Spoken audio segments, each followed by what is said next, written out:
Hi guys, my name is Sandakati and today I'm going to be reviewing Married at First Sight Mzansi episode 12, which aired yesterday on Sunday, the 21st of September, while I put on my makeup. The first couple I'm going to start with is definitely Nelisa and Timber because obviously that is the most spoken about topic right now on the net. And I always give my views on trending topics. So, Nelisa and Timber, you're up. So, Timber's ex wife slash baby mama Sponono came to the show to basically tell the country how scandalous Timber is and warn Nelisa of his shady dealings.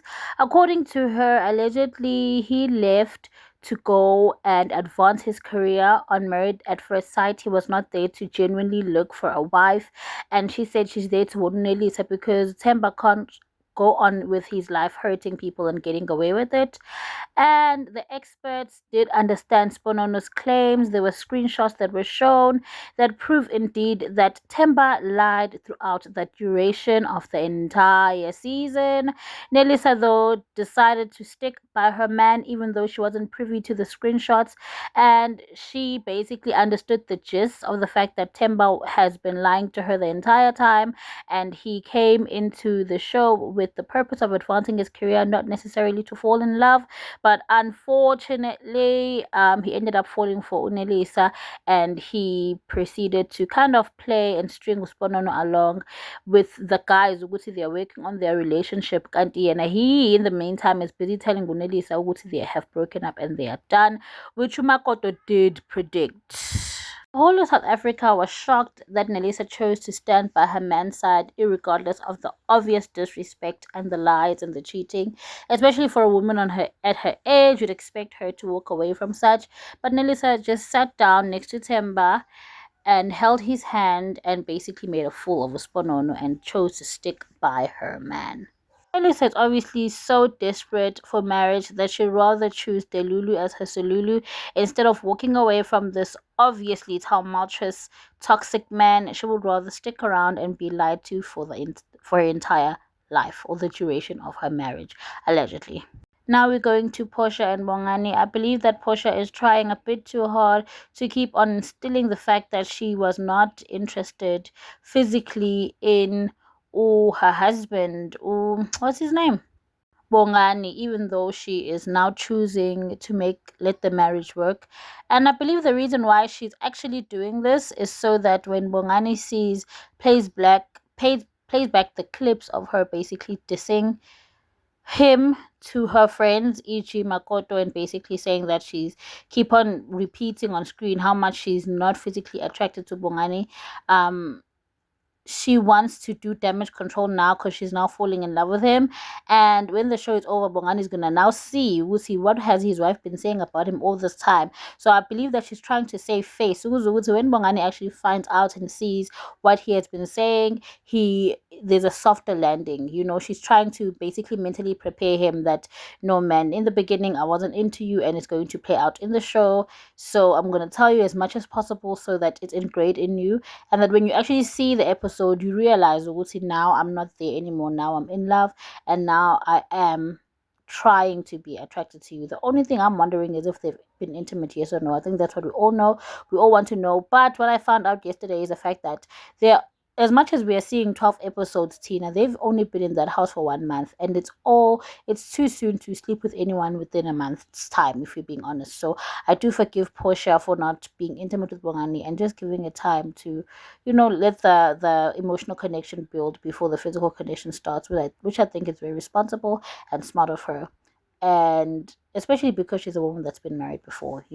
So to some level, she understands men and she wants to take her time and not just go in full throttle, which I respect. However, I do still believe that Bongani is out of Portia's league. He's incredibly rich, incredibly sensitive, and he's a good man, and he's not even ugly.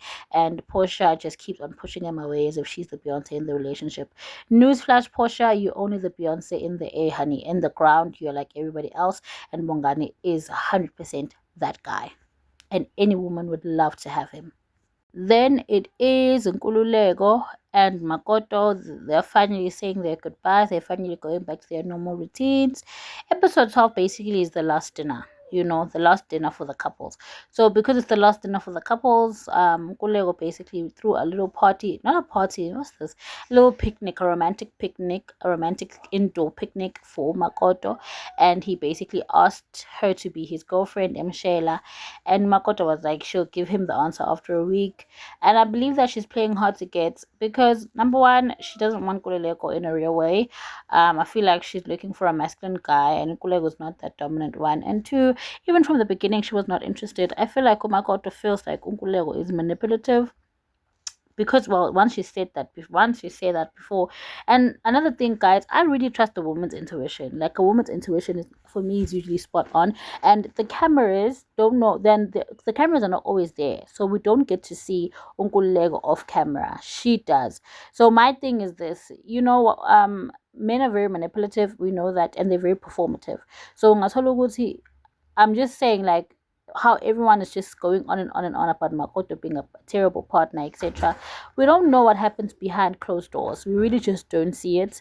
So we can't 100% paint him as the victim. I say that to say they should never get back together. They're not compatible.